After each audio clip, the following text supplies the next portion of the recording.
どうです。ありがとうございます。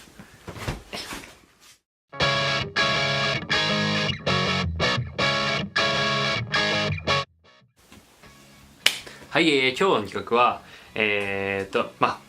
こいつと、こいつと、こいつ。言うたらな、炭酸飲料ってやつやな。これをどうするかって、察しの人やったらすぐ分かるやろ、もうな。俺過去に何回かな、やっぱ炭酸飲料を一気してんねん、マジで。コーラとか、サイダーとか、ペプシとか、炭酸飲料を一気してんねんけど、俺がちょっとやろうと思ってるのは、この、炭酸を一気してウイロイロゲップスニュー。俺やったら余裕やと思うから、ほんまに。だからこのちょっとなんやろ。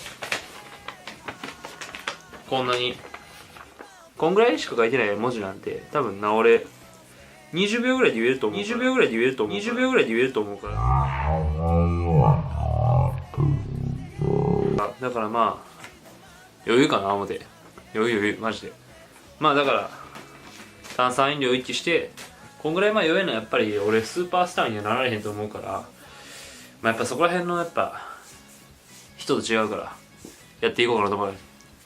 いこうぜ。近くの自販機で買ってったんやけど、どれがいいやろ。ここピンと合わへんやつやん。ここピンと合わへんやつやん。ここやん。ここしかピンと合わへんやつやん。ここ。ピンと合わへんやつやん。多分な、俺的に思うにこいつが一番体に悪そうねんか。なんか色的にな、アントシアニン色素とか書いてあるし、こっち書いてへんわ。こっち書いて、俺な、なんやろ、CC レモンが一番体に良さそうねんけど、ちょっとこうビタミン C レモン43個分入ってるからさ、これピンと合わへんやつやな。ここを自動にせな合わへんやつやな。自動に合わへんやつやな。43個も入ってるからさ、ちょっとこれでいいかな。これにさせてください。じゃあこれを全部一気して、この色を呼ぶっていうことをやっていこうと思うから、あれ、汚いのが嫌いな人は見んだ方がいいで。中国車からの俺。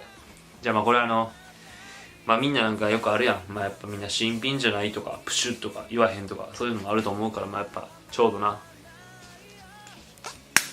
これでほんまやな。じゃあ、いきます。これ一気な。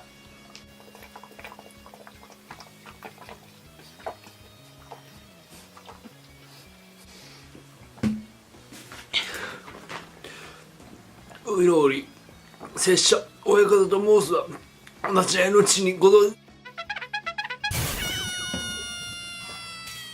絶対無理。絶対無理。ご存知の方もござりましょうが、お江戸だって二十里上方総主。